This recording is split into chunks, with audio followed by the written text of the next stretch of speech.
उत्पत्ति 1 अध्याय 1 पद। आदि में परमेश्वर ने आकाश और पृथ्वी की सृष्टि की। प्रिय दर्शकों, भजन संहिता 53 अध्याय 1 पद कहता है, मूढ़ ने अपने मन में कहा है कि कोई परमेश्वर है ही नहीं। वे बिगड़ गए, उन्होंने कुटिलता के घिनौने काम किए हैं, कोई सुकर्मी नहीं। यदि ऐसे लोग हैं जो कहते हैं कि कोई सर्वशक्तिमान परमेश्वर है ही नहीं, तो वे इन सामर्थ्य कार्यों के बारे में क्या कहेंगे जो मेरी प्रार्थनाओं के द्वारा हुए हैं।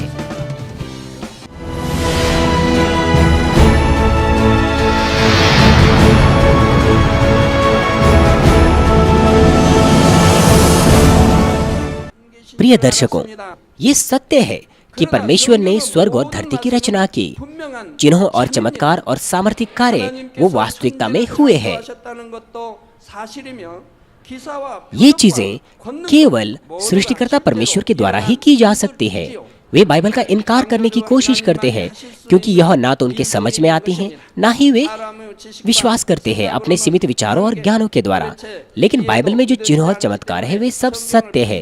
यूहन्ना 4 अध्याय 48 पद में लिखा है, यीशु ने उनसे कहा, जब तक तुम चिन्ह और अद्भुत काम न देखोगे तब तक कदापि विश्वास न करोगे। मनुष्यों की रूपरेखाएं और विचार तब टूटते हैं जब वह चिन्हों और चमत्कारों को देखते हैं जो उनकी सीमाओं से परे होते हैं। जहाँ तक आपकी बात है, आपके ज्ञान, आपके सिद्धांत और रूपरेखाएं वे इन चिन्हों और चमत्कारों को देखने के द्वारा नाश हो गई और परमेश्वर के सामर्थ्य कार्यों को देखने के द्वारा।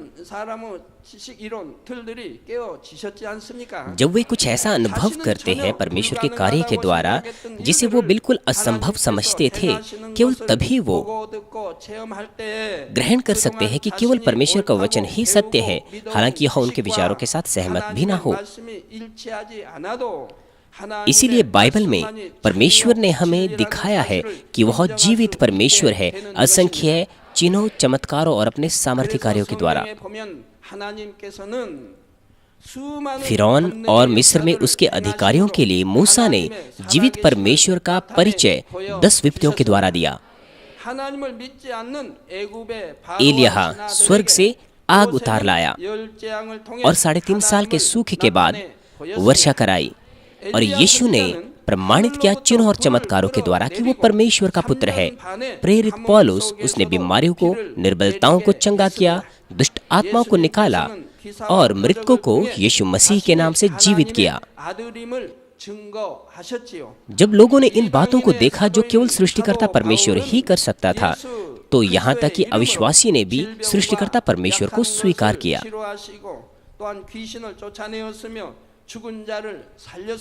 उन्होंने सुसमाचार को ग्रहण किया और यीशु मसीह उद्धारकर्ता को। यहाँ तक कि इस समय में भी जहाँ हम आज रह रहे हैं, ये परमेश्वर के कार्य बहुत आवश्यक है। जब मैं अलग अलग स्थानों में संसार भर में प्रचार करता हूँ, असंख्य लोगों ने मसीहियत को ग्रहण किया और यीशु मसीह को ग्रहण किया परमेश्वर के सामर्थ्य कार्य, चिन्ह और चमत्कारों को देखने के द्वारा। इसीलिए साथ ही साथ वे जिनके पास कमजोर विश्वास और संदेह था, वो भी स्थिर विश्वास प्राप्त कर पाए।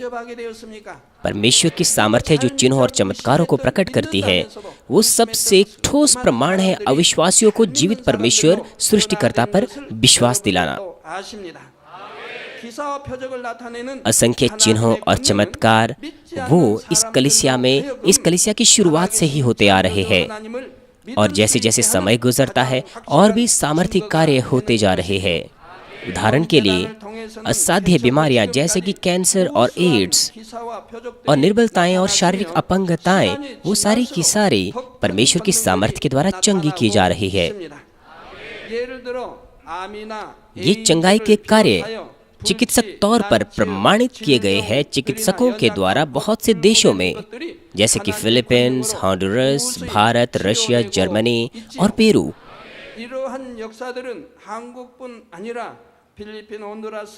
इन प्रमाणों के द्वारा असंख्य आत्माएं संसार भर में वे यीशु मसीह को ग्रहण कर पाए हैं और जीवित परमेश्वर पर अपने हृदय में विश्वास कर पाए हैं। यद्यपि वो भी जिनके पास बहुत सा ज्ञान था वे भी सृष्टिकर्ता परमेश्वर को स्वीकार पाए और उसमें विश्वास कर पाए जीवित परमेश्वर के कार्यों को देखने के द्वारा।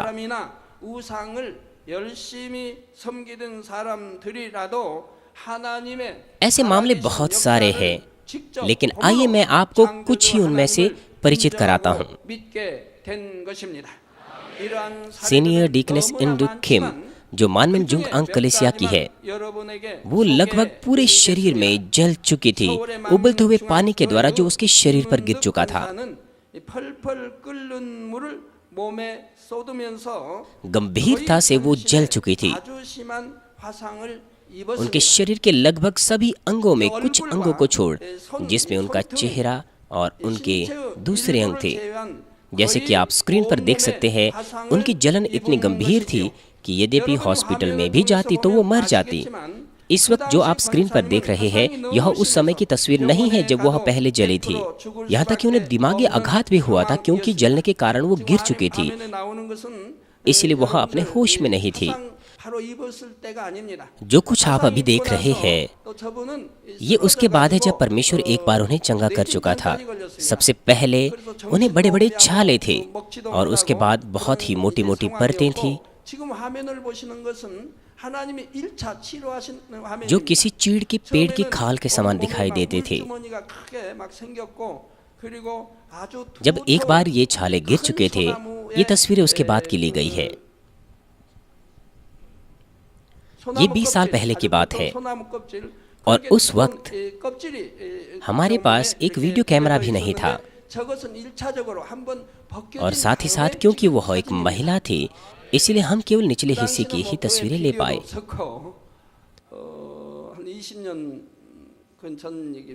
इस वक्त उनकी उम्र 80 से ऊपर की है, लेकिन ये तब हुआ था जब वह 60 की उम्र की थी। वह ऐसी स्थिति में थी, यद्यपि हॉस्पिटल भी जाती तो भी मर जाती। लेकिन जब मैंने यीशु मसीह के नाम से प्रार्थना की तो गर्माहट उनके शरीर को छोड़कर चली गई और तमाम दर्द दूर हो गया।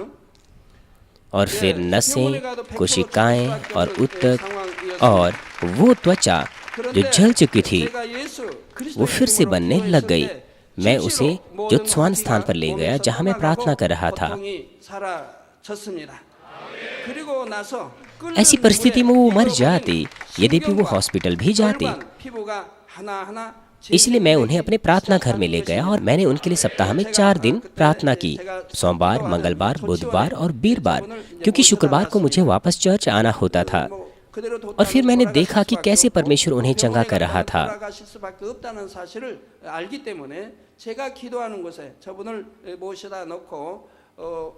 ये गर्मी के दिन थे और सचमुच बहुत बुरी बदबू आती थी। और साथ ही साथ वो स्थान जहां मैं रह रहा था, वहां पर बहुत ही घास के मैदान थे और पानी का एक बहाव वहां पर था। इसलिए वहां पर बहुत से मक्खी, मच्छर और दूसरे कीड़े मकोड़े भी थे।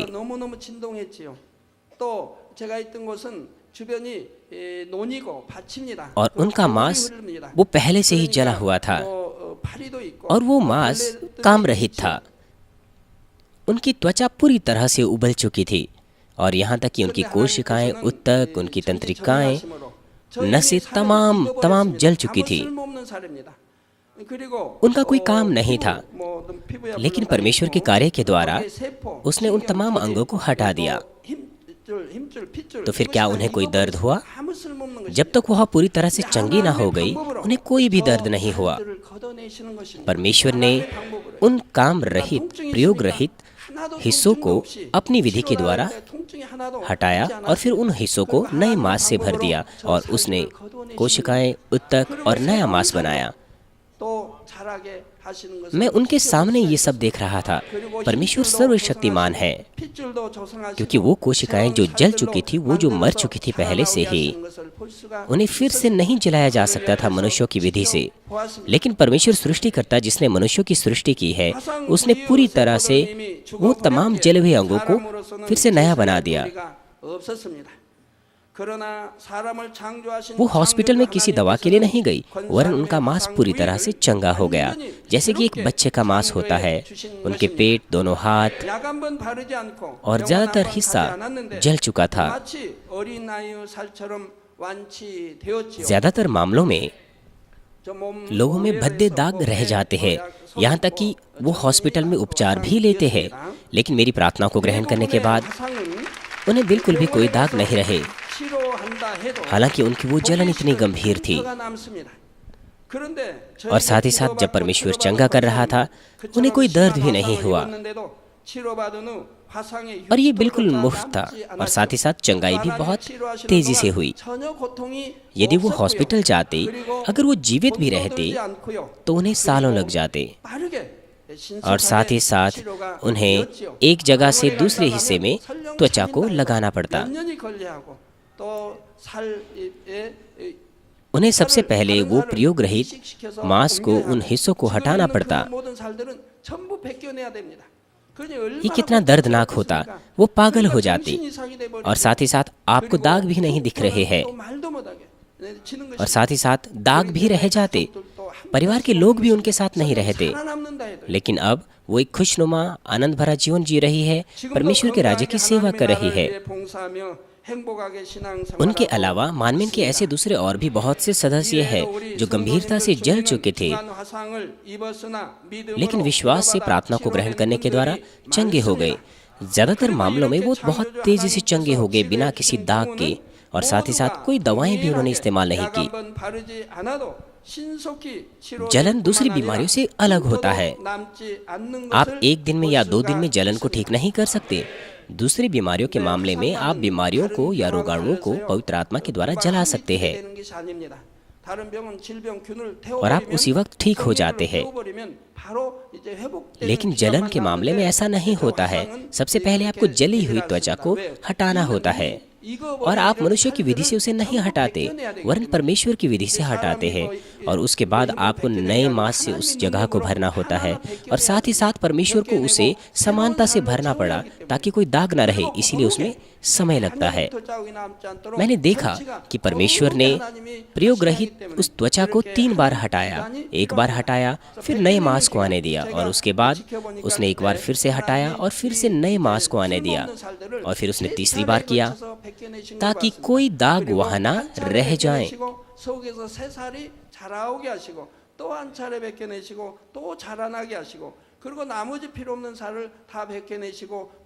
और फिर मैं देख पा रहा था जब कोशिकाएं और नसें बनाई जा रही थी, नसें और वो ऊतक वो आंखों में देखने में आ रहे थे।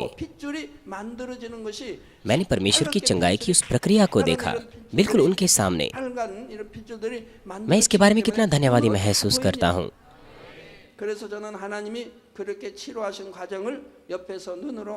इसलिए वे सभी के सभी बहुत तेजी के साथ बिना किसी दाग के चंगे हो गए, हालांकि उन्होंने कोई दवाएं भी इस्तेमाल नहीं की। और साथ ही साथ जुलाई 2002 में जब हमने यूनाइटेड क्रूसेड का आयोजन किया था हॉन्डुरस में, जहां हजारों लोग आए थे, परमेश्वर के असंख्य कार्य वहां पर प्रकट हुए। आइए उन मामलों में से एक का परिचय मैं आपको देता हूँ। मारिया डोमिंगेज, जो उस वक्त 12 वर्ष की थी, और उसने दाहिनी आंख की दृष्टि खो ली थी, और उसका ट्रांसप्लांट हुआ था, और ऑपरेशन अच्छे से नहीं हुआ। 10 सालों तक वो कोई ज्योति नहीं देख पाई। लेकिन जब वह हॉन्डुरस के क्रूसेड में आई, प्रार्थनाओं को ग्रहण किया, तो वह उसके बाद देखने लग गई।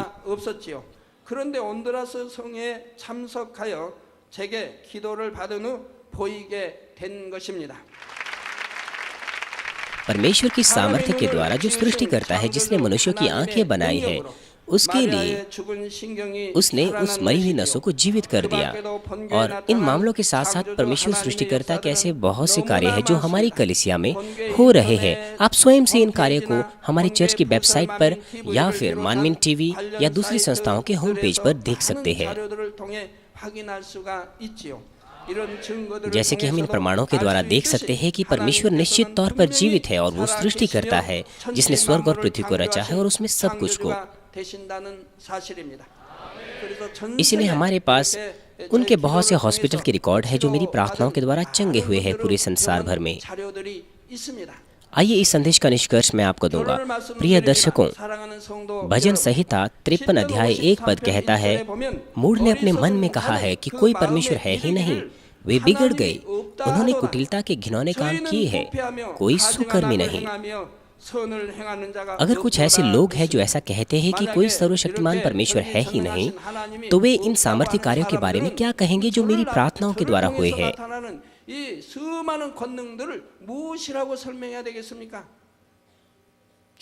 मृतक नसें जीवित की जाती है, जन्म से अंधे लोग देखने लगते हैं, बहरे सुनने लगते हैं, गूंगे बोलने लगते हैं, लंगड़े और वो जो लकवा और पोलियो से ग्रसित है वे चलते हैं, और दूसरी बहुत सी बीमारियां, लास्ट स्टेज का कैंसर, लुकीमिया और एड्स चंगे हो जाते हैं।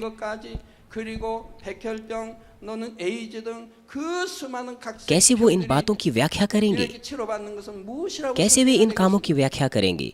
और साथ ही साथ वे जो गर्भ नहीं प्राप्त कर पा रहे थे, उन्हें गर्भ प्राप्त करने की आशीष मिली, और केवल अपने फोटो को मेरे पास भेजने के द्वारा। और जब मैंने फोटो पर प्रार्थना की तो उन्होंने इन कार्यों को प्राप्त किया और अपनी बीमारियों से वे चंगे हो गए। कैसे वे इन बातों की व्याख्या करेंगे? तो फिर मैं क्या हूँ जो इन कार्य को कर सकता हूँ अगर कोई सर्वशक्तिमान परमेश्वर है ही नहीं? मूर्ख और बुरे लोग परमेश्वर का इनकार करने की कोशिश करते हैं सिर्फ इसीलिए क्योंकि वो उसे देख नहीं सकते। लेकिन जैसे कि आज के संदेश में प्रमाणित किया गया, परमेश्वर निश्चित तौर पर जीवित है, और परमेश्वर के प्रमाण उसकी प्रकृति में दिखाई देते हैं और उसके सामर्थ्य कार्यों में।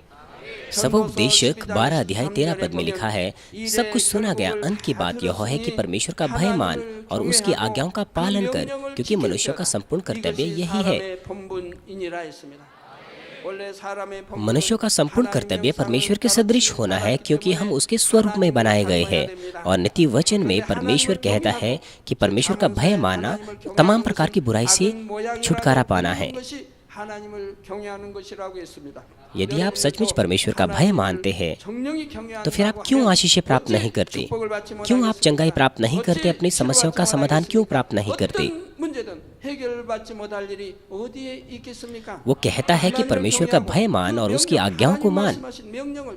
ये मनुष्यों का संपूर्ण कर्तव्य है, वो करना जो परमेश्वर हमें करने को कहता है, और वो ना करना जो परमेश्वर हमें नहीं करने को कहता है, वो रखना जो हमें रखने को कहता है,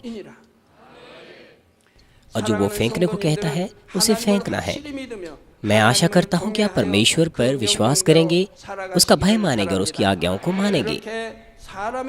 जब आप अपने मनुष्यों का संपूर्ण कर्तव्य इस तरह से करते हैं तो परमेश्वर सृष्टिकर्ता आपको स्वर्ग के राज्य की ओर अगुवाई करेगा और आपकी प्रार्थनाओं और आपकी हृदय की इच्छाओं के उत्तर देगा। वो यहाँ तक कि उन समस्याओं का समाधान भी कर सकता है जो मनुष्यों के सामर्थ्य के द्वारा नहीं सुलझाई जा सकती। जब आप उत्तर और आशीषें इस तरह से प्राप्त करते हैं तो आप और भी ज्यादा बलपूर्वक सुसमाचार का प्रचार कर सकते हैं, अविश्वासियों को यह कहकर कि मैं परमेश्वर से मिला हूँ, मैंने इस तरह से परमेश्वर का अनुभव किया है। मैं प्रभु के नाम से प्रार्थना करता हूँ कि आप परमेश्वर के कार्य अपने रोजमर्रा के जीवन में अनुभव करो और उसको महिमा दो। प्रिय दर्शकों, क्या परमेश्वर के लिए कुछ असंभव है? आइए आज हम ऐसी ही एक गवाही का परिचय आपसे कराते हैं जिसमें परमेश्वर एक बार फिर से प्रदर्शित करता है कि वो सर्वशक्तिमान है और उसके लिए सब कुछ संभव है। बहन कमलेश, जिन्होंने परमेश्वर बगैर जीवन की वास्तविकता को बहुत करीब से देखा है।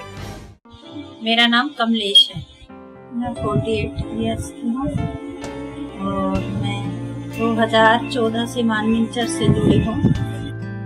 मानवीय चर्च से जुड़ने से पहले मेरे 2 ऑपरेशन हुए थे और मैं चलने फिरने में अक्षम थी, मैं चल फिर नहीं पाती थी। मेरे स्पाइनल कॉर्ड में ट्यूमर था, 2 बार मेरे ऑपरेशन हुए, लेकिन मेरी कंडीशन पहले से भी खराब हो गई ऑपरेशन के बाद और मैं चलने फिरने में बिल्कुल असमर्थ हो गई और डॉक्टरों से मेरा बिल्कुल विश्वास नहीं। बहन कमलेश के शरीर का निचला हिस्सा स्पाइनल ट्यूमर की वजह से निष्क्रिय हो चुका था।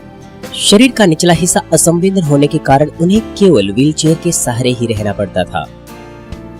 इस बात से मैं बहुत चिंतित रहती थी, बहुत परेशान रहती थी और पीड़ा में भी बहुत रहती थी। मेरी सारी हड्डियों में दर्द रहता था, बहुत ज्यादा जलन, बहुत ज्यादा बेचैनी, बच्चों के ऊपर काम का बर्डन, मुझे संभालने की परेशानी और पूरे परिवार की जो बात मैं संभालती थी पूरी बच्चों के ऊपर। बहन कमलेश की यह पीड़ा न केवल उन तक सीमित थी वरन इसके द्वारा उनका पूरा परिवार प्रभावित हुआ। न केवल शारीरिक तौर पर वरन परिवार को मानसिक, शारीरिक और आर्थिक तौर पर मुश्किलों का सामना करना पड़ा। मुझे पूरी तरह याद है आज वो दिन जब उस समय हम आर्थिक दुर्दशा में थे और यहाँ तक कि भी हमें नहीं पता होता था सवेरे खाया तो हम शाम को क्या प्रबंध कर पाएंगे। और सामने एक शिक्षा की संस्था है आंगनवाड़ी, वो भाई कई बार हमें अनजाने में ही भोजन भेज दिया करते थे हमारे घर और हम उसको खाते। परमेश्वर जो मनुष्यों की हृदय की गहरी बातों को जानता है, इस परिवार के हृदय में छुपी भलाई को उसने देखा और इस परिवार की अगुवाई शुरू की। प्रगति मैदान में ट्रेड फेयर में बुक फेयर लगा हुआ था, तो मेरी छोटी बेटी नेहा वहाँ गई और वहाँ से मानवीय चर्च की जो किताबें सीनियर पास्टर जी ने जो लिखी हुई है वो और सीडी उसको वहाँ से मिली और सीनियर पास्टर जी की पावर ऑफ गॉड की सीडी मिली। तो मेरे पूरे परिवार ने एक साथ मिलकर उसको और उसमें जो चंगाई के कार्य हो रहे थे उनको देख के हमें बड़ा आश्चर्य हुआ, बड़ी खुशी हुई थी। और मेरे पति को उसी दिन पूर्ण रूप से जो घुटने में दर्द था और हॉस्पिटल में कई बार चेकअप के लिए जा चुके थे और दवाइयाँ खा रहे थे, पूरी तरह से उसी दिन चंगाई मिली। तो हमारी उम्मीद और आशा और भी बढ़ गई और हमें और भी उत्सुकता हुई। रेवरेंड डॉक्टर जेरोक ली के द्वारा की गई प्रार्थनाओं के द्वारा हुई ईश्वरीय चंगाइयों की सीडी को केवल पहले दिन ही देखने के द्वारा भाई सत्य प्रकाश के घुटनों का दर्द और उनका आर्थराइटिस जाता रहा। इस कारण से इस परिवार का जीवते परमेश्वर पर विश्वास और भी अधिक बढ़ गया और इस परिवार ने चंगाई की आशा प्राप्त की और अब के बाद ये परिवार पूरी तरह से मसीह की खोज में चल पड़ा।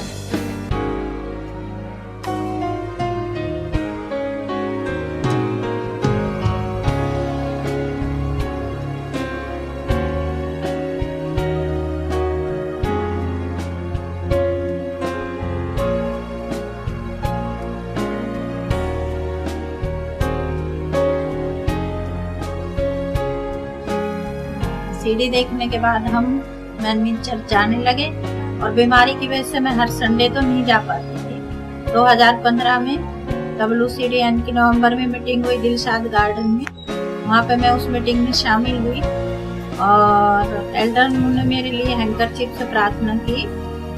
जब उन्होंने मेरे सर पर हैंकरचीफ रखा और प्रार्थना की तो उस समय मैंने परमेश्वर की सामर्थ्य को महसूस किया और एकदम बिजली के झटके की तरह मैं कुर्सी से उठ खड़ी हुई और आंखें मेरी बंद थी और मैंने चलना शुरू कर दिया। इस तरह से मैं 2-3 बार WCDN की मीटिंग में चली और वहां मैंने पूर्ण रूप से परमेश्वर की सामर्थ्य को महसूस किया।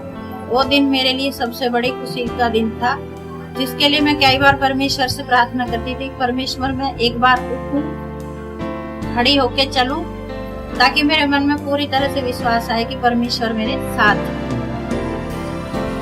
और मानवीय से जुड़ने के बाद हमने वो पाया है कि अंधेरे में से हम रोशनी में आए हैं।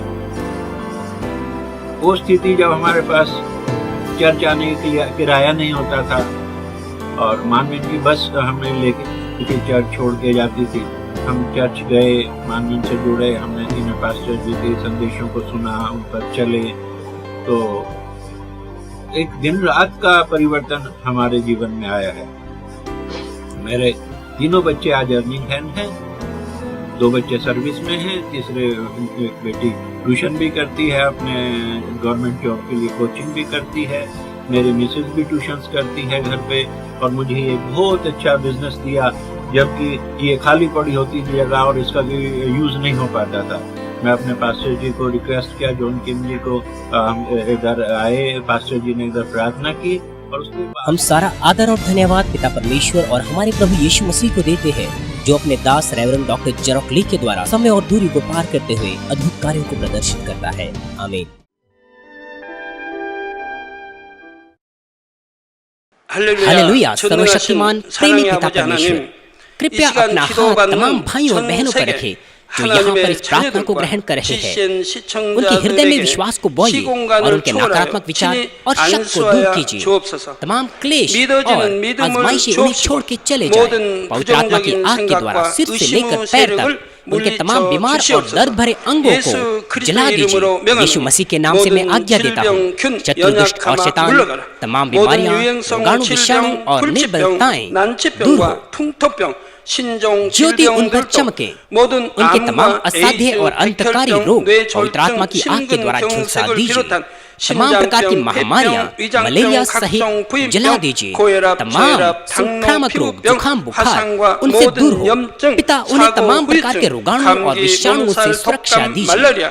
उन्हें तमाम प्रकार के कैंसर, पेट के कैंसर, फेफड़े के कैंसर, जिगर के कैंसर, छाती के कैंसर, गर्भ के कैंसर और आंतों के कैंसर से चंगा कीजिए। और तमाम दूसरी बीमारियां जैसे कि एड्स, ल्यूकेमिया, दिमागी रक्तघात, उच्च रक्तचाप, धीमा रक्तचाप, हृदय के रोग, फेफड़े के रोग, स्त्री रोग, थायराइड के रोग और तमाम सूजन और जलन दूर हो। पोलियो, लकवा, गठिया और आंत के रोगों से वे चंगे हो जाएं। तमाम प्रकार के दर्द उनसे दूर हो। पीठ दर्द, सिर दर्द और मानसिक दर्द सहित मिर्गी, स्वलिनता, उदासी, तंत्रिका रोग और तमाम दूसरी मानसिक बीमारियों से वे आजाद हो जाए। तमाम प्रकार के लकवे से वे खुल जाएं, उठे, चले और वे कूदे। वे अच्छी आंखों की दृष्टि प्राप्त करें और अच्छी सुनने की शक्ति प्राप्त करें। अंधे देखने लगे, बहरे सुनने लगे और गूंगे बोलने लगे। दुर्घटना के तमाम दुष्प्रभावों को ठीक कीजिए। उनकी टूटी हड्डियां ठीक कीजिए। उन्हें जलन से ठीक कीजिए। जलन और दहन संवेदनाओं से दूर हो। तमाम प्रकार की नशे की लत से और पदार्थ के इस्तेमाल से साफ हो जाओ। पिता, मृतक कोशिकाओं, उत्तकों और तंत्रिकाओं को फिर से ठीक कीजिए और मृतकों को जिला दीजिए। उन्हें आशीष दीजिए गर्भधारण की। पिता, उन्हें गर्भधारण की आशीष दीजिए। यीशु मसीह के नाम से मैं आज्ञा देता हूँ, शत्रु, दुष्ट और शैतान, हवाओं के शासक, बुरी सेनाएं और उनके दास उनसे दूर हो। बुरी आत्माएं, अशुद्ध आत्माएं, धोखे की आत्माएं, झूठ की आत्माएं, अलग करने वाली आत्माएं और तमाम अंधकार के बल दूर हो। दुष्टता के तमाम बंधन खुल जाएं, उनसे दूर हो, ज्योति आ जाए। पिता परमेश्वर, उन्हें ताकत दीजिए कि वे प्रार्थनाओं में पुकारें। पापों को दूर करने की उन्हें सामर्थ्य दीजिए और वे पवित्र हो जाएं। वे भले स्वस्थ में बने रहें जब उनका प्राण समृद्ध होता है। उनके परिवारों में भी सुसमाचार का प्रचार किया जाए। उन्हें सुरक्षा दीजिए तमाम प्रकार की दुर्घटनाओं और विपत्तियों से। अपने बच्चों को, उनके घर, कार्यशालाओं और व्यापारों को सुरक्षा दीजिए। पवित्र आत्मा की आग की दीवार से, स्वर्गीय सेना, स्वर्गदूतों और अपनी धधकती आंखों के द्वारा। पिता परमेश्वर, आपका धन्यवाद। सारी महिमा केवल आपको मिले। हमारे प्रभु यीशु मसीह के नाम से मैं प्रार्थना करता हूँ, आमीन।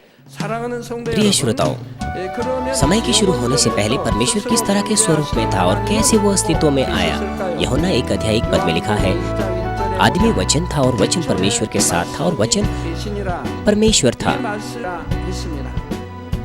आज के पाठ में यहाँ पर आदि उस समय को दर्शाता है जब परमेश्वर अकेले अस्तित्व में था। सब कुछ को बनाए जाने से पहले, ये अनंततः से पहले है, जो मनुष्य एक सामान्य प्राणी होने के नाते अपने सीमित ज्ञान और अनुभव से नहीं समझ सकता।